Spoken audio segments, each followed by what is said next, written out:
how a Pomodoro timer app helped me regain my focus. Focusing never used to be a problem for me. I was the annoying kid who could study for 8 to 10 hours at a time without complete. That continued well into adulthood until I experienced my own series of unfortunate events. In the last 4 years, my parents and our 70-year-old dog all died in rapid succession from incurable neurodegenerative diseases. It didn't help that it happened alongside a once in a lifetime global pandemic. And because I am a genius, I decided to make digital media my bread and butter, an industry held together by fraying duct tape and brainworms.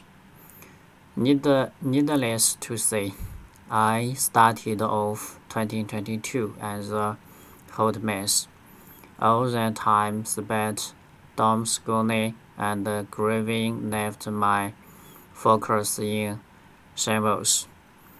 Things spiraled to the point where I'd walk into a room, forget why I was there, return to the room I came from, remember what I was supposed to do, walk back into the first room and forget again.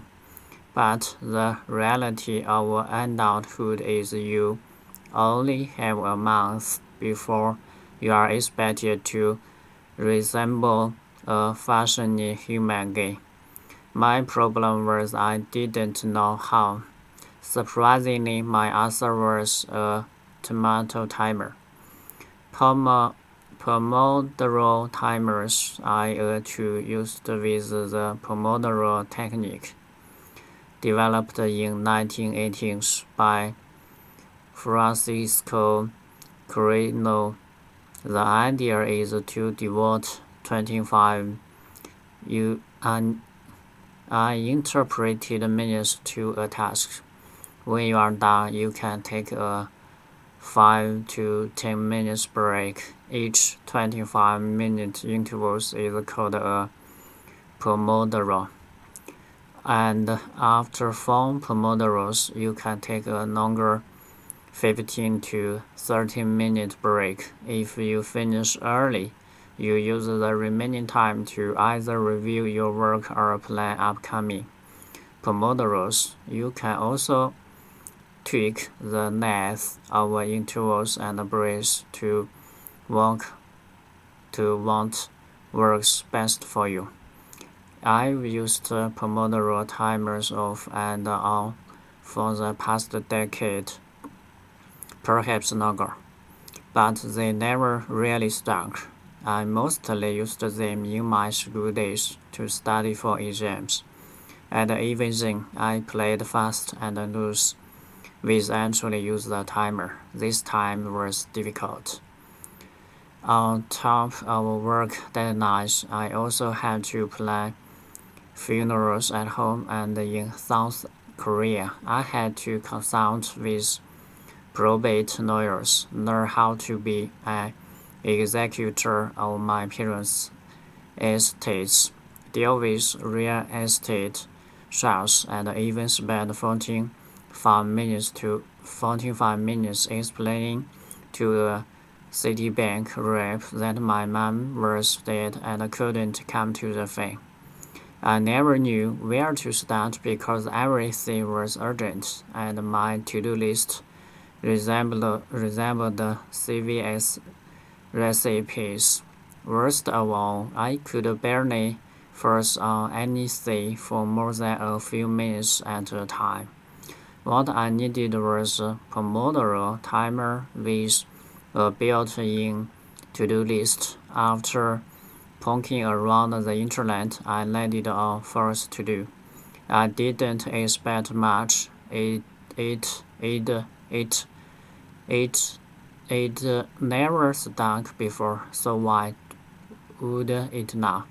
I messed up a bunch, but at the end of the first week, I noticed one small improvement. I was not better at getting little things done, the tiny annoying tasks that need to get done but constantly get put on the back burner.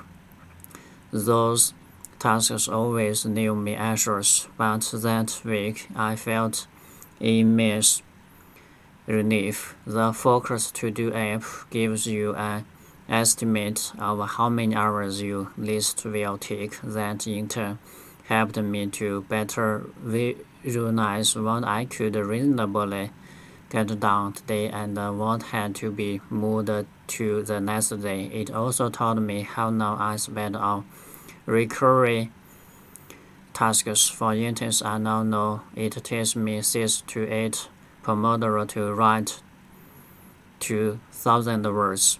Meanwhile, my little breaks were a chance to steal back some time for myself. Instead of browsing Twitter to acquire more worms, I forced myself to leave my desks. My rule was I could do anything I wanted so long as I wasn't chained to my keyboard. I'd pick up packages, water my plants, or declutter my kitchen counter for longer breaks, and go for a walk outside or play with my retamed cat. During my grief, it always felt like I couldn't do anything. I enjoyed it expanded into every aspect of my life, leaving me unable to do much more than show up to work. But what this silly little timer did was create space for me to relax, knowing the work could get done. For the first time in a long time, I started to feel like myself again. None of this happened overnight. It happened gradually over the course of this year. I didn't even notice how much had changed until a few weeks ago. Everyone has their own way of dealing with grief and the mental fog of the past 3 years. But if, like me, you'll be scrambling for a way to regularize your time, this is a free, widely available tool to try. You don't have to use the one I do or follow the Pomodoro technique to the letter. I definitely don't. You could use an actual kitchen timer or an app on your phone, but sometimes you just need a little push. Tomato timer are great for that.